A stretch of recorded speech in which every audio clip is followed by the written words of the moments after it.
Check check check. Hello everyone, good evening good evening good evening.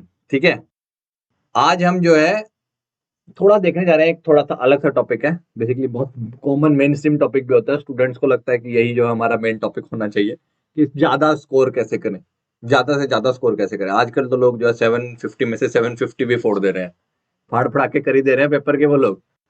720 में से 720 I guess 3-4 लोग तो इसी बार ले आए, पिछली बार भी 720 में 720 आ जा रहे थे लोगों के।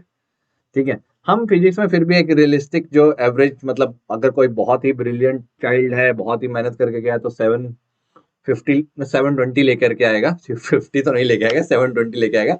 बट 150 के ऊपर भी अगर कोई बहुत अच्छा बच्चा है, बहुत अच्छे से तैयारी किया है, सब्जेक्ट फिजिक्स की अगर मैं बात करूं तो 150 प्लस लाना इज पॉसिबल। ठीक है, given the time we have. ठीक है, 180 भी लाया जा सकता है। 180 क्यों नहीं लाया जा सकता? क्योंकि इंसान ही 180 लेके आ रहे हैं तो 180 भी लेके आ सकते हैं। ऐसा तो कोई नहीं बोलता, गधे घोड़े तो नहीं पेपर लिखने जा रहे हैं, इंसान ही पेपर लिखने जा रहे हैं, तो इंसान 180 भी लेके आ सकते हैं। तो हम जो है 180 की का भी बात नहीं कर रहे हैं। 180 के लिए थोड़ा सा, मतलब थोड़ा एक्स्ट्रा मेहनत लगता है, क्योंकि एक एक्स्ट्रा एफर्ट है आपको। मतलब गोले भरने में भी गलती नहीं होनी चाहिए, वो तो उस लेवल का आपका जो है वो मांग रहा है, डेडिकेशन मांग रहा है, डेडिकेशन भी और आपका प्रेजेंस भी वहां पर। कुछ हमको तो ऐसा कर दिया जाए ना कि भाई बहुत सारे गोले भरने को दे दिए कि आपको जो है मतलब 180 जो है गोले भरना, मतलब ओएमआर भरना, 180 का आंसर की लिख दे। आधे बच्चे तो उसमें भी एक आध जो है सही नहीं भर पाते, कि बोलेंगे आधे तो एक आध तो रोल नंबर भरने में गलती कर देता है, तो उनकी बात नहीं कर रहे हैं। चलो 150 स्कोर कैसे लाया जाए, हम इस पे थोड़ा सा आज डिस्कशन करते हैं कि 150 लाने के लिए हमें क्या चाहिए, कैसे हमको अप्रोच करना चाहिए 150 स्कोर टारगेट रखने के लिए। 150 प्लस समथिंग कुछ भी चलेगा, it's good, it decent score, it can get you a decent medical college, a government decent medical college. तो सबसे पहले देखते हैं कि ये आने के लिए कुछ प्रीरिक्विजिट रिक्वायर्ड हैं, कुछ प्रीरिक्विजिट है। अगर ये आपके पास होंगे, ठीक है, ऐसी कुछ क्वालिटी हैं, अगर ये आपके पास होंगी तो ही ये डिस्कशन का फायदा है। अगर नहीं है तो ये डिस्कशन फ्यूटाइल है आपके लिए फिर। ठीक है, तो सबसे पहले आपको जो है टेबल पर कुछ क्वालिटीज के साथ आना होगा, मतलब आप टेबल पे कुछ क्वालिटी लेकर के आएंगे डिस्कशन करने के लिए, तो वो आपके पास। तो सबसे पहले क्वालिटी है हार्डवर्क। हार्डवर्क का कोई सब्स्टिट्यूट नहीं है, तो आपके पास हार्ड वर्क करने का डेडिकेशन और क्वालिटी होनी चाहिए, मतलब आप हार्ड वर्क करने से नहीं डरते, पहली चीज। दूसरी चीज, हार्ड वर्क के साथ हार्ड वर्क तो कर रहे हैं, बट किस चीज पे कर रहे हैं? थोड़ा सा स्मार्ट अप्रोच भी चाहिए, थोड़ा सा स्मार्ट अप्रोच चाहिए, बहुत ज्यादा स्मार्ट होने का जरूरत नहीं होता। ठीक है, हार्ड वर्क कंपनसेट कर देता है टैलेंट के लिए। आपका अगर आपका टैलेंट थोड़ा कम है, आपका एप्टीट्यूड थोड़ा कम है, आप मेहनत करके उसको सब्स्टिट्यूट कर सकते हैं। ठीक है, तो अगर एक चीज का कमी है तो दूसरा इतनी ज्यादा कर दो कि वो दिखाई ना दे कि भाई ऐसा नहीं है कि उसको कंपनसेट नहीं किया जा सकता। तीसरी चीज आपको चाहिए डिसिप्लिन। ठीक है, तीसरा चीज आपको चाहिए डिसिप्लिन। क्या हार्डवर्क है? क्या आप थोड़े से स्मार्ट हैं? क्योंकि आपको अप्रोच करना है ना जब एग्जाम को, अब आप एक थोड़ा सा स्मार्ट अप्रोच के साथ अप्रोच करें। और क्या आप डिसिप्लिन हैं? डिसिप्लिन का मतलब है मेरा, क्या आप रेगुलर रह सकते हैं? क्या आपके अंदर ऐसे क्वालिटी है रेगुलर रहने का? क्या आप पंक्चुअल हैं? रेगुलर तो रहें बट टाइमिंग को भी, ठीक है, क्या आप पंक्चुअल हैं? ठीक है, और इन इन सब के लिए सबसे बड़ा रहेगा कि इन सब के होने के लिए इन सब में भी आप कंसिस्टेंट हैं। ये नहीं कि डिसिप्लिन ओनली ऑन वीकेंड्स, आप डिसिप्लिन हैं बट वीकेंड में, आप डिसिप्लिन हैं बट मॉर्निंग में, ऐसा नहीं। Discipline through out the day, through out the process. अगर आप ये 3-4 क्वालिटी जो इधर लिखी हुई है, हार्डवर्क का, स्मार्टनेस का, डिसिप्लिन का, कंसिस्टेंसी का, कंसिस्टेंट है, तो आप जो है इस एग्जाम में 150 स्कोर लाने के काबिल है। मतलब ये प्री रिक्विजिट है, आपके पास ऐसा होना, ये क्वालिटी बेसिक क्वालिटी होनी चाहिए आपके पास। ठीक है, और कंसिस्टेंसी मोस्ट इंपॉर्टेंट है इनमें। हार्डवर्क और कंसिस्टेंट भी रहेंगे तो ये दोनों उसके अंदर सबसेट है, उसी के अंदर सब ड्यू हो जाएंगे ये चीजें। ठीक है, अब हम देखते हैं कि अच्छा चलो सर, मैंने बोल दिया कि मेरे पास ये 3-4 क्वालिटी है, कुछ और भी क्वालिटी लिख सकता हूं वैसे तो मैं, ठीक है, बट वो इन्हीं के अंदर सब्ज्यूम हो जाएंगे। सर अगर हमारे पास ये क्वालिटी है तो अब हम क्या करें, 150 स्कोर कैसे आएगा, 150 प्लस कैसे आएगा, एक अच्छा डिसेंट स्कोर कैसे आएगा। तो सबसे पहले एग्जाम को अप्रोच करने के लिए जाएंगे तो हम उसका पास्ट ईयर का एनालिसिस करेंगे, कि हम देख लेते हैं कि सर हमारा एक सिलेबस डिफाइंड है, ठीक है, आपको एक डिफाइंड सिलेबस मिला हुआ है, तो दिस इज योर सिलेबस। तो सिलेबस तो आपको मिल गया। अब सिलेबस में आपने पढ़ भी लिया, पढ़ने के बाद आप अगर सबसे बेहतरीन पैमाना जो है अपने आप को आंकने के लिए, ठीक है, अपना जो है मूल्यांकन करने के लिए, वो रहेगा पास्ट ईयर एनालिसिस। ठीक है, पास्ट ईयर को करके भी देखेंगे, वो अलग बात है कि कब कर रहे हैं कैसे करने हैं, वो उस पर नहीं जा रहा हूँ। पास्ट ईयर को पहले एक जस्ट एनालाइज कर लीजिए आप कि इससे आपको पता चल जाएगा कि कौन से टॉपिक का मेरे सिलेबस में कितना रिलेटिव इंपॉर्टेंस है, कौन से टॉपिक को मुझे बहुत ज्यादा अच्छे से पढ़ना है, किस टाइप के क्वेश्चन रिपीटेटिव है, ठीक है, या किस चैप्टर से ज्यादा क्वेश्चन किए जाते हैं, या किस चैप्टर में कम मेहनत करके ज्यादा से ज्यादा स्कोर को मैक्सिमाइज किया जा सकता है। ठीक है, होता है मान लिया कैसे बच्चा भी है, उसका कोई एक पार्ट वीक है, तो उस पे उसको मेहनत कितना मेहनत करना चाहिए, और उसको पता भी तो होना चाहिए कि मेरे एग्जाम के लिए कितना रिलेटिवली इंपॉर्टेंट है। तो मैंने इस पे थोड़ा सा एनालिसिस करके रखा हुआ आपके लिए, मैंने लास्ट तीन तीन साल के पेपर को एनालाइज करके रखा हुआ है यहाँ पे, ठीक है, एंड इट्स नॉट कि मैंने बस आपको कॉपी पेस्ट कहीं से चिपका दिया, ठीक है, मैंने खुद पूरा एक एक क्वेश्चन जो है, सारे क्वेश्चन देखे हैं, सारे क्वेश्चन को स्टडी किया है, और उसके बाद मैं इस आउटकम पर आया हूँ। ठीक है, मैं इसको थोड़ा सा छोटा हो जाता हूँ ताकि आपको ये दिखाई दे अच्छे से। देखिए ये जो है आपका 11th क्लास का है, तो आपके 11 अभी 2021 में जो पेपर में नंबर ऑफ क्वेश्चन थे 50, आपको 45 अटेम्प्ट करने थे। ठीक है, ए सेक्शन भी, वो सब आपको पता है कैसे होता है। आप देखेंगे इसके अंदर तो बेसिक मैथ्स तो एज सच कोई मैंने यूनिट जो बनाया है उससे कोई क्वेश्चन ऐसा डायरेक्टली नहीं आता है, डिफरेंशिएशन ये सब यूज होते हैं, इंटीग्रेशन कहीं कहीं आते हैं। यूनिट्स एंड डायमेंशन से 3 क्वेश्चन आए, 3 is a big number, 12 marks from single chapter. Last year भी 3 आए, उससे पहले एक आया था, तो मतलब एवरेज आउट करें तो 2 तो एक्सपेक्ट कर ही सकते हैं। एक सिंगल चैप्टर जो कि 4 या 5 क्लास में खत्म हो जाता है, 2 क्वेश्चन 8 नंबर, 180 में से 8 नंबर देके जा रहा है आपको। ठीक है, मोशन 1D या तो एक आता है, ये अभी रिसेंट का है, या तो एक आया या एक भी नहीं आया, तो मतलब एक तो आप मान के चलिए कि क्वेश्चन आ जाता है। 2D का देख लीजिए, 2 क्वेश्चन, एक क्वेश्चन, 2 क्वेश्चन, 0 क्वेश्चन भी है बीच में एक बार, 2 एटलीस्ट 2 क्वेश्चन। तो फंडामेंटल, ये बेसिकली ये जो पार्ट है ना आपका, this thing is called fundamental वाला पार्ट, ये आपका फंडामेंटल है।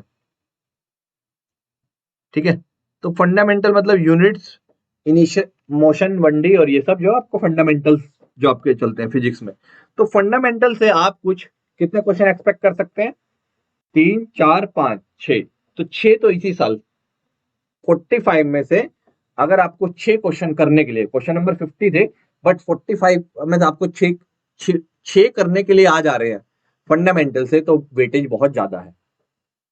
ठीक है, 25 11th का देखें तो अगर ऑलमोस्ट 25% के, अगर आधा भी मान लें, 24 क्वेश्चन 22 क्वेश्चन आते हैं, तो टोटल भी कर सकते हैं, उसमें भी देख सकते हैं। तो अगला देखते हैं, इस पार्ट को बोलते हैं मैकेनिक्स, इस पार्ट को बोलते हैं मैकेनिक्स। आप लोग मैकेनिक्स में देखिए, मैकेनिक्स में न्यूटन लॉज ऑफ मोशन में एक क्वेश्चन और उससे पहले तो 3 भी आए हैं, 1-2 क्वेश्चन तो मिलता ही है। वर्क पावर एनर्जी के हैं, रोटेशन के हैं, ग्रेविटेशन एक बहुत इंपॉर्टेंट यूनिट है, ग्रेविटेशन को मैं हाईलाइट कर देता हूं कि ग्रेविटेशन आपको बिल्कुल भी छोड़ के नहीं जा सकते हो। तो मैं इन यूनिट्स को हाईलाइट कर दूंगा कि जो आपको कम वेटेज पे 3 क्वेश्चन अगर ग्रेविटेशन से आ जा रहे हैं, ठीक है, यूनिट्स एंड डायमेंशन, 3 क्वेश्चन अगर यूनिट डायमेंशन से आ जा रहे हैं, अरे भाई बहुत ज्यादा वेटेज है, क्योंकि बहुत छोटे छोटे चैप्टर है। ठीक है, फ्लूड, फ्लूड से 1 या 2 क्वेश्चन आता है, मोस्टली 1 क्वेश्चन आता है, 1 क्वेश्चन देखने को मिलता है, कभी कभी 2 भी मिल जाते हैं, जैसे आपका 2019 में यहाँ पे आप देख सकते हैं 2 क्वेश्चन भी आए थे उसके फ्लूड के। तो फ्लूड का वेटेज 1-2 क्वेश्चन का रहता है। सॉलिड का देख लीजिए, इस साल तो कोई क्वेश्चन था भी नहीं, उससे पिछले साल 1 था, उससे पहले साल 2 थे, एक या 2 क्वेश्चन, या एक, कई बार 1 भी नहीं, बहुत छोटा यूनिट है, बट ये प्रिपेयर करके रख सकते हो क्योंकि बहुत ही छोटा यूनिट है। थर्मल, थर्मो, इसको बोलते हैं थर्मोडायनेमिक्स का unit, heat and thermodynamics.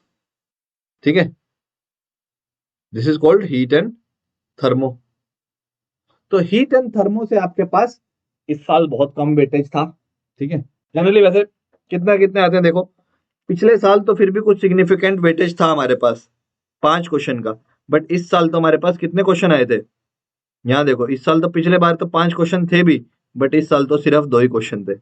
But हाँ, ऐसा नहीं कह सकते कि थर्मो जो है आपको डिविडेंड नहीं देता है। थर्मो बहुत अच्छा डिविडेंड दे सकता है। जिसको पिछली बार 5 क्वेश्चन आए थे ना, पांचों के पांचों इतने इजी रहते हैं कि आप जो है बहुत जल्दी, क्योंकि 1 मिनट के अंदर क्वेश्चन कुछ ही के होंगे तो थर्मो के डायरेक्टली हो जाएंगे। बहुत छोटे छोटे फॉर्मूला, छोटे छोटे कॉन्सेप्ट आते हैं, डायरेक्टली हो जाएंगे। Oscillation and wave, oscillation and wave से देख लीजिए, जनरली दोनों को मिला करके 2 क्वेश्चन एक एक आता है, या फिर दोनों ऑसिलेशन से भी आ जाते हैं, वेव से नहीं आता है। तो रिलेटिव इंपॉर्टेंस आप समझ सकते हैं कि कैसा रहेगा। तो ये है वेव्स वाला part, this is called SHM and wave का पोर्शन। तो ये आप थोड़ा सा एनालाइज करेंगे कि किस तरीके से आपका ये आप खुद भी कर सकते हैं। जैसे मैंने 3 साल का किया, आपको कोई ज्यादा पेपर नहीं लगेगा, पेपर रखिए, आपको क्वेश्चन देखने से आइडेंटिफाई कर सकते हो कहाँ पे है, ये टेबल बना के रख लीजिए बस। और नहीं तो आप गूगल से आप डायरेक्टली उठा लीजिए, वेटेज को एनालाइज कर लीजिए, किस चैप्टर का वेटेज। ये दूसरा स्टेप होता है। पहले कुछ प्री रिक्विजिट है आपके पास, कुछ सेम थिंग मैंने किया हुआ है, सेम थिंग मैंने किया हुआ है 12th के लिए। अब ये देखिए 12th का जो फर्स्ट हाफ है, मान लीजिए जैसे इलेक्ट्रोडायनेमिक्स है, इसमें देखिए कितने क्वेश्चन है, यहाँ पे देखिए 6 क्वेश्चन सिर्फ इन 3 यूनिट से आ रहे हैं, जो तो इनको इंडिविजुअली भी आप देख सकते हैं। और लास्ट वाला यूनिट देखिए सेमी कंडक्टर तक भी, तो आपको देखो 3 3 6 और 2 8, सेमी कंडक्टर वाले यूनिट देखो, सेमी कंडक्टर और मॉडर्न फिजिक्स 8 8 क्वेश्चन देखे जा रहे हैं, 8 चुके 32 नंबर होते हैं। और पूरा का पूरा मॉडर्न फिजिक्स वही है जो आपने ऑलमोस्ट कहाँ पे केमिस्ट्री में पढ़ लिया होता, बोहर मॉडल, डुअल नेचर, ये सब जो है फोटो इलेक्ट्रिक इफेक्ट सारा पढ़ लिया होता उधर, ठीक है। सेमी कंडक्टर एक नया यूनिट होता है। और सेमी कंडक्टर जो मैं यूनिट हाईलाइट कर रहा हूँ, इन यूनिट को सेमी कंडक्टर बहुत अच्छा डिविडेंड देता है आपको।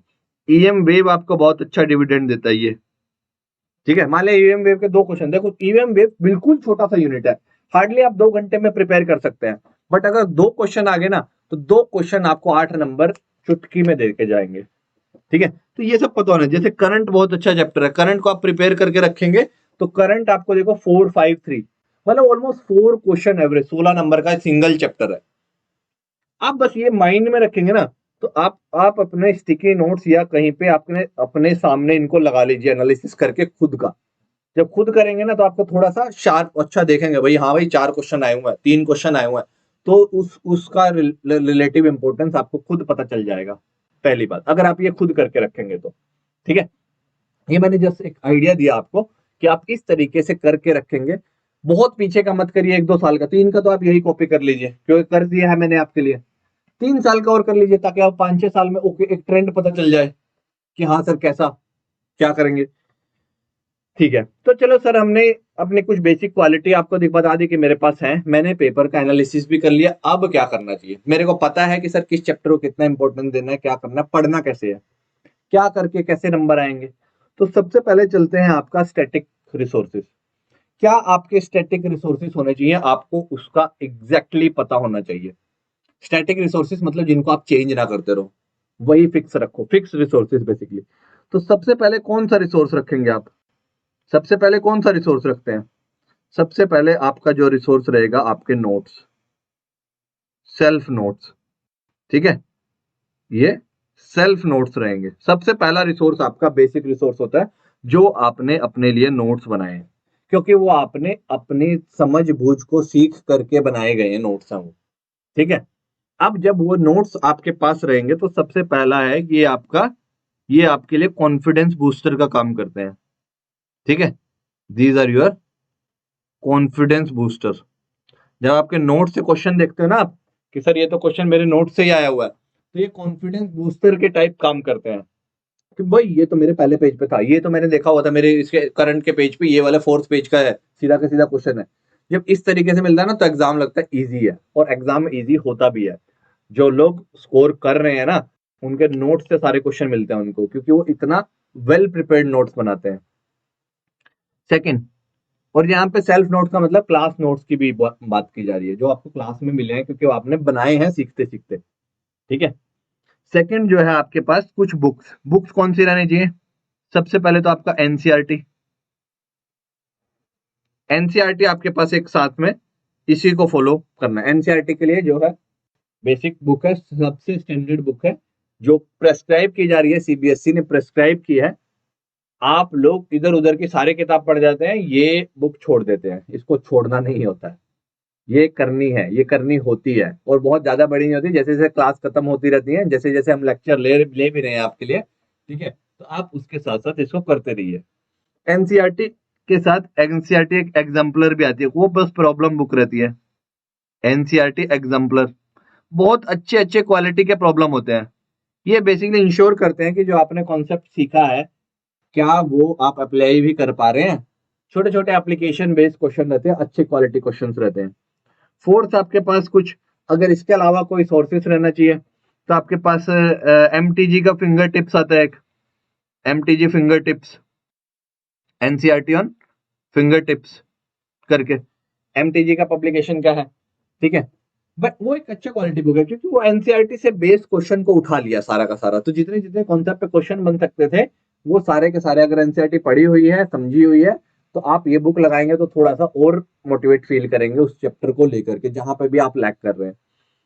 फिर आप एक रिसोर्स जो है, सर इतने सारे हो गए, इतने सारे नहीं हुए, बहुत ही कम हुए, क्योंकि पहले दो तो स्टैंडर्ड ही है, एनसीईआरटी एग्जाम्पलर, एमटीजी, ठीक है। और एक लास्ट में जो करेंगे आप, पीवाईक्यूज। ये आप कैसे भी करिए, ये आप कोई भी बुक खरीद लीजिए, सारे पीवाईक्यू प्रीवियस ईयर क्वेश्चन का सेट होता है। कितने साल के करें? एटलीस्ट 10 ईयर तो करो, एटलीस्ट 10 ईयर्स।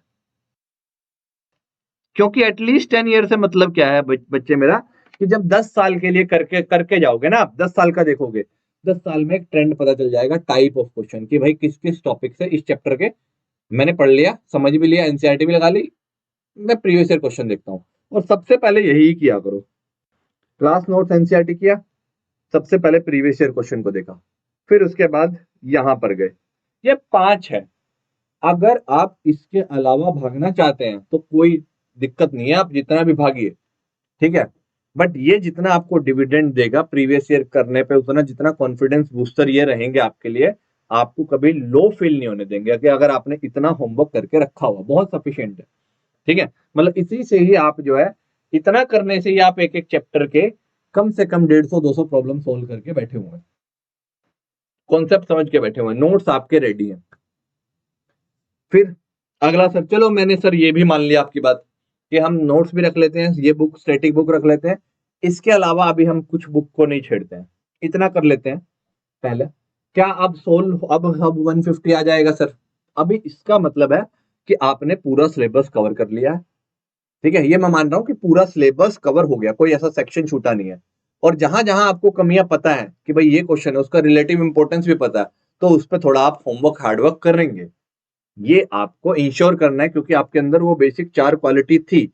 आप हार्डवर्क करने से नहीं डरेंगे, थोड़ा सा स्मार्ट रहेंगे, आप देखते रहेंगे कि इंपॉर्टेंस कितना है, आता है नहीं आता है। छोड़ने से पहले 100 बार सोचेंगे कि मुझे टॉपिक छोड़ना चाहिए नहीं छोड़ना चाहिए। आप करंट छोड़ दिया, 16 नंबर तो गए, तो आपके क्वेश्चन 180 में से नहीं, आप 166 का ही पेपर दे रहे हो, उस तरीके का बोल रहा हूँ। तो अगला क्या है, अब आपको थोड़ा माइंडफुल अप्रोच रखना है towards the exam.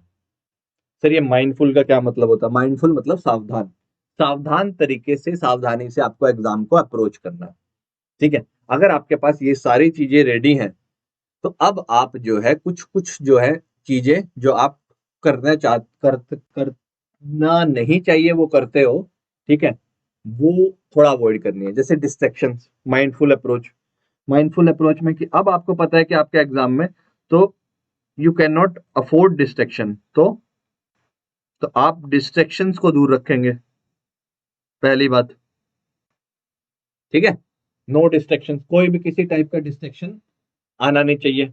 Distraction in terms of किसी टाइप का भी हो सकता है, सोशल मीडिया का हो सकता है, स्पोर्ट्स से भी रिलेटेड हो सकता है, कि आप खेलने के बहुत ज्यादा इच्छुक रहते हैं, खेलिए, खेलना अच्छा भी होता है, एक्सरसाइज करना भी अच्छा होता है, एक्सरसाइज कर लीजिए, बेसिक एक्सरसाइज कर लीजिए। बट अगर मान लिया आपको खेलने के लिए, अगर आप उस खेल को इतना इन्वॉल्व ना रहे, 6 महीने पोस्टपोन कर दें। ठीक है, अगर आप बहुत अच्छे स्विमर हैं, ठीक है, कई बार तो मैंने ऐसे बच्चे भी देखे हैं कि बच्ची एक बार एक बच्ची थी, वो मतलब छोटी ऐसे ही वो स्विमिंग करना शुरू की थी बहुत। अब उसके पेरेंट्स आके बोले कि नहीं आप जो है थोड़ा पढ़िए, और वो रोने लग गई कि आप मुझे 3rd क्लास से मुझे स्विमर बनाना चाहते थे, 11th क्लास तक मैं स्विमिंग कंटिन्यू कर रही थी, और अब आज आपने अचानक से मुझे मेरा स्विमिंग बंद करा दिया। उसको इतना अटैचमेंट हो गया था, ठीक है, वो दिल्ली वैली में स्टेट लेवल पे थी, ठीक है, स्विमर। अब उसको इतना अटैचमेंट हो गया कि आज मेरे साथ क्या एकदम से बंद करा दिया। तो कई बार ऐसे सिनेरियो कुछ कुछ बच्चों के साथ हो सकते हैं, ठीक है।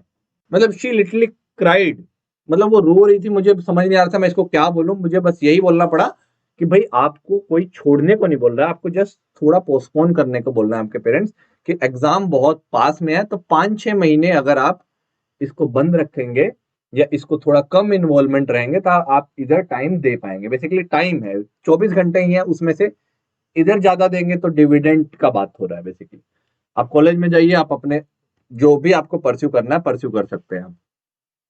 तो डिस्ट्रैक्शन को थोड़ा अवॉइड करो। और क्या होता है, फंक्शंस, ठीक है, ये सब फंक्शंस, फंक्शंस कौन से, रिडंडेंट, ठीक है, जो रिडंडेंट फंक्शन होते हैं ना उनको थोड़ा अवॉइड करो। रिडंडेंट फंक्शन मतलब कि देखो मौसी के बेटा की शादी में या मेरे मामा के उधर की कजन की शादी में जा रहे हैं, ठीक है, उसके वहां पे बर्थडे है, आज मामी के बेटे के बच्चे का बर्थडे है, ठीक है, बर्थडे आर इम्पोर्टेंट, ठीक है, बट आपको दो में भाई आपका एग्जाम ज्यादा इंपॉर्टेंट है, दैट इवेंट इज इंपॉर्टेंट, आपका रेगुलर रहना इंपॉर्टेंट है, दैट इवेंट इज इंपॉर्टेंट। तो ये थोड़ा सा वे करके चलेंगे तो आप अच्छे से थोड़ा अप्रोच कर पाएंगे एग्जाम को, थोड़ा माइंडफुल रह के करिए। तो डिस्ट्रैक्शन नहीं होना चाहिए, फंक्शन वंक्शन अभी अवॉइड कीजिए करना। और क्या हो रहा है, आप जो है कई बार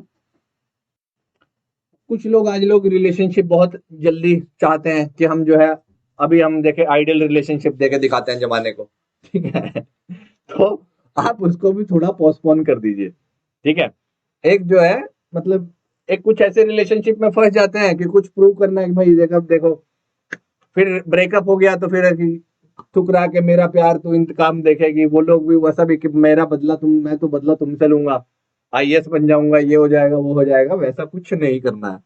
कोई ऐसा काम आपको नहीं करना, बड़े बड़े कमिटमेंट नहीं करने हैं, अंडर डिलीवरी होता है, ठीक है। तो अगर आपका रिलेशनशिप अच्छा नहीं चल रहा है तो आप उसको पॉज कर दीजिए थोड़े दिन के लिए। ये मेरा बहुत मतलब बहुत हार्श हो सकता है ये स्टेटमेंट, ठीक है। तो आप मतलब इस पे थोड़ा सा ध्यान देकर सोचिए कि भाई आपको अभी टाइम डिवोट किधर करना चाहिए। बेसिकली आपको थोड़ा मेच्योर वे में बिहेव करना है, ठीक है।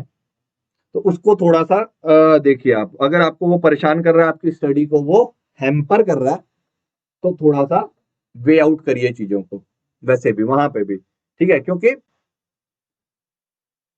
आपको बहुत टाइम मिलेगा, ये सब करने का भी टाइम मिलेगा, ठीक है। आपको दुनिया घूमने का भी टाइम मिलेगा, टूर एंड ट्रेवल का, फंक्शन का, डिस्ट्रैक्शंस भी आपके पास खुद ही आ जाएंगे चल के, अभी भी आ रही है तो आगे भी आ जाएंगी चल करके, ठीक है। बट अभी जो है सिर्फ किस पे फोकस, मतलब ओवरऑल कंक्लूजन है फोकस ऑन गोल, ठीक है।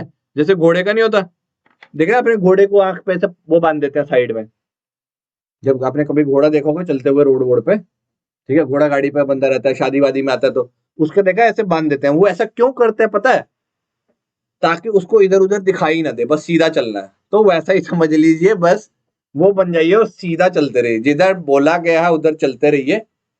5-6 महीने की बात है, आपका एग्जाम आपको डिविडेंड देके जाएगा। डिविडेंड का मतलब क्या होता है वो नहीं पता तो गूगल कर लेना डिविडेंड क्या होता है। आगे चलते हैं कि सर आगे चलो, अगर हम अप्रोच भी ठीक कर रहे हैं, हमें कुछ नहीं है, हमने रिसोर्सेज भी कर लिया, एनालिसिस भी कर लिया, हम सिंसियर भी हैं, रेगुलर भी हैं, कमिटमेंट भी हैं, तो अब हमें बताइए कि टेस्ट सीरीज वेस्ट सीरीज और मार्क्स को फिर कैसे बढ़ाए जा रहे हैं। अगर फिर भी मार्क्स नहीं आ रहे, कम आ रहे हैं, तो अब आपको थोड़ा टेस्ट लगाना है। आपने जो प्रिपरेशन किया है, सिंसियरिटी दिखाई है, उसका मूल्यांकन भी तो करना पड़ेगा, ठीक है। उसको कोई मेजरमेंट भी तो होगा उसका कहीं से, वो होगा टेस्ट सीरीज से। तो टेस्ट सीरीज कब करें, देखो अगर आज आप टेस्ट उठाएंगे करेंगे और आपका सिलेबस रेडी नहीं है, आपने प्रैक्टिस नहीं की हुई है, ऑब्वियसली कम मार्क्स आएंगे। तो 720 में से आज 300 आ रहे हैं, आपको लगेगा कि 600 तो कभी नहीं आ सकते। तो जब आप रेडी हो जाओ एटलीस्ट एग्जाम के 1 में, जैसे अगर एग्जाम का आपको पता है कि प्रोबेबल मई या जून में है, तो आप एटलीस्ट जब बोर्ड आपका खत्म हो तो मेक श्योर कि आपका 12th का रिवीजन भी हो चुका हो, 11th भी रिवाइज हो, कवर हो चीजें, आप लोग रेडी हों टेस्ट सीरीज देने के लिए। तो after boards I would suggest, ठीक है, क्योंकि इसमें आपको देखना होता है स्पीड का टेस्ट, तो आई विल सजेस्ट कि आफ्टर बोर्ड्स आप लोग जो है टेस्ट सीरीज को ज्वाइन करें, क्योंकि टेस्ट सीरीज का पर्पस क्या होता है, टेस्ट सीरीज क्या करता है, आपका स्पीड इंप्रूव करता है। पहला काम करेगा कि स्पीड इंप्रूव करेगा, आपका स्पीड को बढ़ाएगा, ठीक है। ये जो है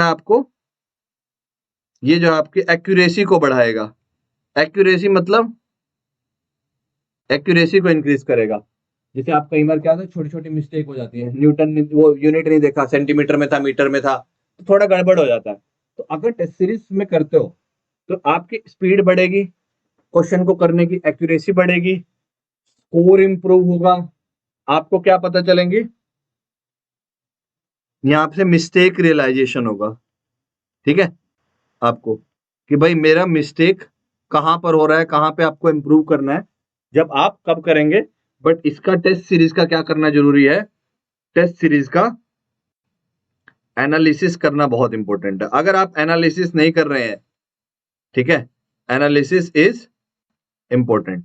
जो भी आप टेस्ट देंगे उसका पूरा प्रॉपर, अगर आप 3 घंटे टेस्ट दिए हैं तो बैठ करके आराम से इतना भी पेशेंस रखना, ठीक है, या परसिवियरेंस होना चाहिए आपके पास, बैठने का उम्दा रखना कि भाई मैं उसको एनालाइज भी कर पाऊं, नहीं तो आपका वो फुटाइल हो जाएगा। आपको बस पार्ट तो पता है कि मेरे 450 आ रहे हैं, ये नहीं पता चलेगा कि कहाँ कहाँ कमी हो रही है, ठीक है। और हर हर टेस्ट को लिख लेना रहता है, मतलब ये बच्चे करते हैं, ठीक है, और आप देखोगे कि बच्चों ने किया भी हुआ है पहले, ये वो बहुत प्लान वे में चलते हैं। बेसिकली मैं उस प्लान की ही बात कर रहा हूँ, वो प्लान सिर्फ माइंड में नहीं होना चाहिए, वो प्लान सिर्फ पेपर पे नहीं होना चाहिए, वो plan daily day by day execute होना चाहिए, ठीक है।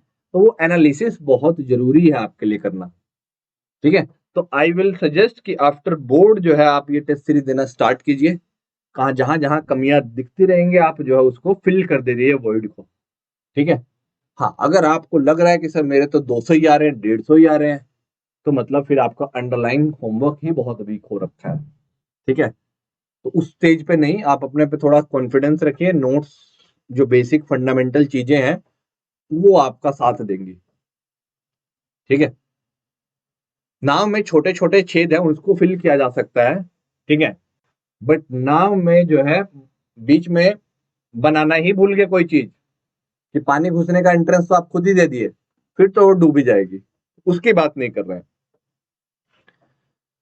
अब आता है सर, इससे देखो हर एक के हर हर एस्पिरेंट में जो है रोज जो है कभी अप्स एंड डाउन आते रहेंगे, ठीक है। मोटिवेशनल कभी उसका बढ़ेगा, कभी उसको मोटिवेट वो ज्यादा रहेगा, कभी वो कम रहेगा, ठीक है। तो ये डेली पार्ट है। मोटिवेशन आपको रोज थोड़ा चाहिए होगा, खाने के टाइप होता है, नहाने टाइप चाहिए होगा, ठीक है। तो वो कौन करेगा, और आप किसके साथ, आपको एक पर्सन ऐसा भी रखना होता है जिसके साथ आप ये सब शेयर कर पाए। आपका फादर हो सकता है, आपकी मदर हो सकती है, आपका भाई बहन हो सकता है, कोई अच्छा दोस्त हो सकता है, कि भाई देखो मैं आज लो फील कर रहा हूँ, मेरे को ये प्रॉब्लम आ रही है, आप मुझे गाइड करिए, ठीक है। तो हर हर हर एस्पिरेंट के पास एक ऐसा कुछ रहना चाहिए जिसपे वो वेंट आउट कर सके चीजों को अपना। अगर उसको वो फ्रस्ट्रेट हो रहा है चीजों को लेकर के, मार्क्स नहीं आ रहे, ये नहीं आ रहे, तो कोई एक ऐसा पर्सन ढूंढिए, सब आपको डेफिनेटली मिल जाएगा। आपका कोई टीचर हो सकता है कि जिससे आप ये शेयर कर सकें कि भाई मैं क्या करूं, वो आपको कॉन्स्टेंटली गाइड करे, ठीक है। अभी वो आपके डायनेमिक का पार्ट रहे, ठीक है, डायनेमिक प्रिपरेशन का पार्ट रहे। ऐसा कोई नहीं जैसे अब दूर से बोले जा रहा है कि भाई ऐसा ऐसा कर लो तो चीजें हो जाएंगी, अरे डे बाय डे क्या चैलेंजेस आएंगे वो नहीं पता ना, क्या कंटीजेंसी रहेंगे, उस दिन भी आपको कोई गाइड करने के लिए रहना चाहिए, ठीक है। तो थोड़ा डायनेमिक चीजों को भी हैंडल करने का फिर वो रहेगा। और लास्ट तक फाइट करने का मतलब है कि आप जो है जब तक हथियार नहीं डालेंगे जब तक आपका लड़ाई चालू रहता है, ठीक है। तो एक स्टोरी सुनाता हूँ छोटा सा, जैसे महाभारत में क्या हुआ था, महाभारत का क्या हो रहा था, जब लड़ाई होने वाली थी ना, तो एक एक आर्मी इधर खड़ा था, एक आर्मी इधर खड़ा था। तो अर्जुन ने बोला कि कृष्ण को बोला कि मुझे जो है ग्राउंड के बीच में जाके दोनों आर्मी को एक बार देखना है, ठीक है। तो वो अपना रथ उधर ले गए, सारथी थे उनके कृष्ण जी। तो वहां सेंटर में जा करके उन्होंने दोनों आर्मी को देखा, और उधर भी विशाल आर्मी खड़ी है, उधर भी एक बहुत बड़ी आर्मी खड़ी हुई है। तो उसने कृष्ण से एक क्वेश्चन किया कि ये तो लड़ाई के बाद दोनों मर जाने, मतलब इधर से भी बहुत लोग मरेंगे, इधर से भी बहुत लोग मरेंगे, और जो दूसरी साइड है वहां पे मेरे गुरु जी भी हैं, ठीक है, मेरे भाई भी हैं, तो मैं उनको क्यों मारूं, इतने लोगों को क्यों मारूं, मैं इस काम को नहीं करना चाहता। कृष्ण जी ने बोला कि एक मिनट, आपको ये किसने कह दिया कि वो लोग मरने वाले हैं, ठीक है। आप रिजल्ट अपने माइंड में लेके क्यों बैठे हुए ऐसा कि वही लोग मरेंगे, मर तो आप भी सकते हो, आपकी आर्मी भी मर सकती है, ठीक है। तो आप पहले से ही रिजल्ट डिसाइड ना कर लीजिए, ठीक है। इसका मतलब है कि अभी युद्ध होने दीजिए, चलने दीजिए, अपना पराक्रम दिखाइए, और फिर डिसाइड करिए। तो कर्म करना, बेसिकली वो बोला कि आपका जो टारगेट है ना, वो जो है युद्ध करने का है, आपको युद्ध का रिजल्ट नहीं सोचना है, वो नहीं सोचना है, वो आपके हाथ में है ही नहीं। इसलिए गीता का बहुत ही फेमस लाइन रहता है ना, जो कि भाई कर्म करते चलो, फल की चिंता ना करो। वो वही बोला गया था कि आपका जो टास्क है, आप टास्क को फुलफिल करिए, प्रोसेस का पार्ट रहिए, रेदर देन आप सोचते रहिए कि मेरा इतना स्कोर आएगा, ये कॉलेज मिलेगा, ये कॉलेज मिलेगा। अरे जब ये स्कोर आ जाएगा ना, उस दिन के लिए भी तो कुछ फिर सोच विचार करने के लिए छोड़िए। अभी आप वही करते रहेंगे तो आप उलझे हुए रहेंगे, ठीक है। जैसे वो दुविधा में था, तो डायलेमा में रहेगा, डायलेमिक सिचुएशन बोलते हैं उसको। तो आप डायलेमा से बाहर आइए, आप अपना जो है अंडरलाइन होमवर्क, ग्राउंड वर्क करना शुरू कीजिए, ठीक है। और कब तक नहीं छोड़ना है, जब तक आप उस दिन एग्जाम में जाएं, एग्जाम का पूरा जो है घंटी बज जाए कि भाई अब पेपर खत्म हो गया, और पेपर छीन ना जाए आपसे, वो छीन के ना ले जाए, तब तक आप अपनी तरफ से एग्जाम कंप्लीट नहीं मानेंगे, ठीक है। समझ आया? बीच में ये नहीं कि आपके 10 क्वेश्चन हो गए सर, बढ़िया आसान पेपर आए, वो मुझे फाड़ फड़ा के कर दिया, ये वो थोड़ा रिलैक्स हो जाता है बंदा, वैसा नहीं करना है, ठीक है। और लास्ट में क्या है, गुणगान मत करते फिर अपना कि मैं बहुत पढ़ रहा हूं, देख तेरे भाई के फोड़ देगा ये वो, इस बार तो तेरा 700 प्लस तेरा भाई ला रहा है, एम्स जा रहा है, ये जा रहा है, वो जा रहा है। तो अपना गुणगान मत करिए, ठीक है। जस्ट प्रिपेयर इन साइलेंस, पढ़ते रहिए, काम करते रहिए। लोगों को दिख जाता है, आपके पेरेंट्स को, अपने दोस्तों को, कि हाँ भाई ये बहुत सिंसियरली तैयारी कर रहा है, ठीक है। दे दे स्टार्टेड एज्यूमिंग कि इसका रैंक आ रहा है, आपको खुद बोलने का जरूरत नहीं होता, ठीक है। बट अगर आप हल्ला गुल्ला करते रहेंगे सारा दिन, तो वो नहीं करना है। Late your success make all the noises, ठीक है। Just prepare in silence. तो दिस इज द मोटो, ये पूरे का कंक्लूजन था। तो फॉलो करिए, प्रोसेस का पार्ट बनिए। 150 प्लस नहीं, 170 प्लस भी लाना है, होता है, ठीक है। 175 भी लाया जा सकता है, और 180 भी आ सकता है, ठीक है। 180 से तो ज्यादा नहीं बोलूंगा मैं, ठीक है, उतना डम नहीं हूं, बट ठीक है कि आपके लिए मैं बस बेस्ट विशेष ही बोलूंगा। प्रोसेस का पार्ट बनिए, फिर से शॉर्टकट नहीं है, कोई शॉर्टकट से नहीं लाया है आज तक, ठीक है। तो ऑल द बेस्ट, ठीक है। मिलते हैं फिर से नेक्स्ट सेशन में कभी भी। चलो bye bye, take care, have fun, let your success make all the noises. Thank you.